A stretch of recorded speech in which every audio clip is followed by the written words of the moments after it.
Tony Maglio had a story this week in The Hollywood Reporter titled AEW Not Going to Netflix in Warner Brothers Deal.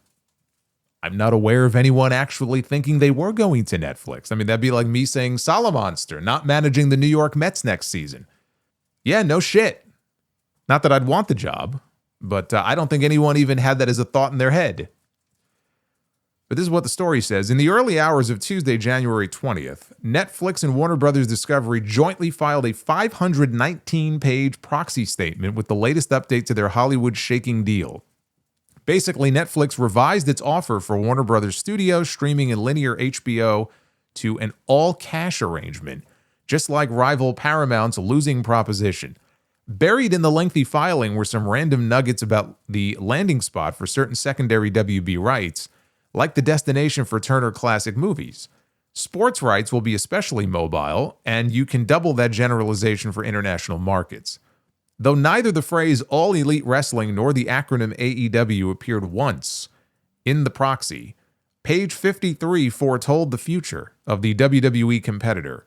Really, it was the absence of the words and the letters that informed some of this reporting. Following the close of the Netflix WB deal, All Elite Wrestling rights will ostensibly remain with Discovery, aka the Global Linear Networks company, though the league's weekly series and pay-per-view events are expected to continue streaming on HBO Max throughout the remainder of AEW's current contract.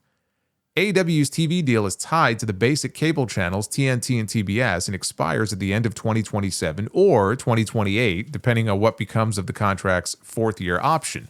At that time, AEW programming is likely to leave HBO Max and join the upcoming Turner Sports streaming app.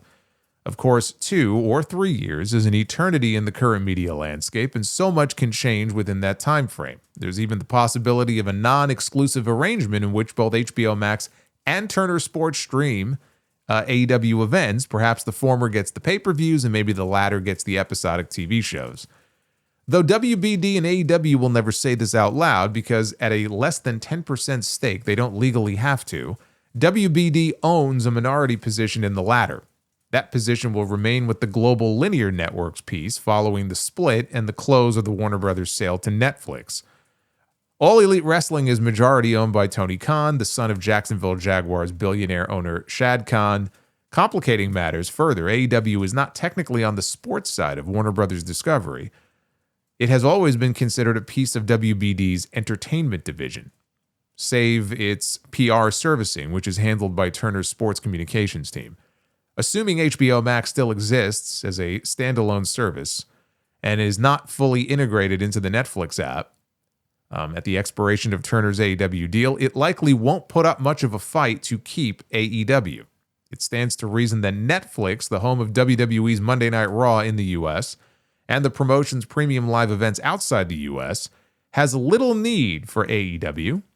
And should Netflix integrate HBO Max into its own service, it may not even be able to carry AEW programming, though unconfirmed, it is believed that WWE's parent company TKO incorporated a non-compete clause in its deal with Netflix.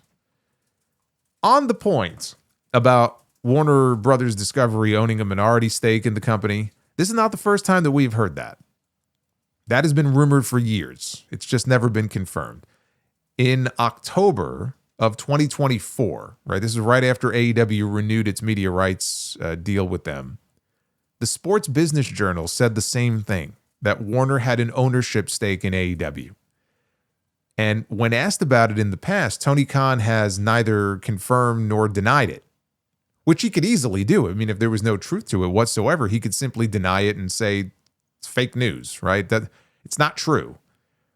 And he's never done that. Instead, he declared that I am the controlling owner with 100% voting power. So that tells me they've got a minority stake in AEW. And it being less than 10% makes sense because then they don't need to report it publicly. So I believe that. I believe that part is true. The rest of this doesn't really tell us anything that we didn't already know or suspect, even though some people online were making this out to be like some groundbreaking piece of investigative journalism. The situation is this. AEW is locked into its media rights deal through 2027, with the option for WBD to pick them up for another year after that.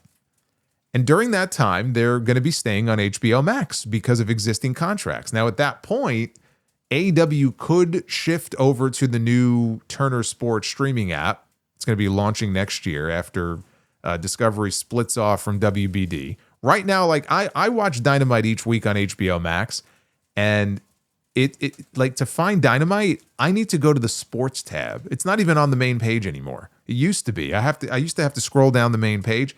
It's not even there anymore. I got to click on the sports tab, and then boom, it says live, and I click it and I can watch. So whatever they consider them internally, on HBO Max, they consider them sports because that's where the show is located. Now, in the article here, you got Maglio. He surmises that should Netflix at some point choose to integrate HBO Max into its own service, AEW would be without a streaming home. Because again, there's little chance of Netflix picking them up, especially if there's an exclusivity clause with WWE. So at that point, Tony Khan would need to find a new streaming partner. Amazon could very well be a landing spot for them. I think there's a very good chance of that.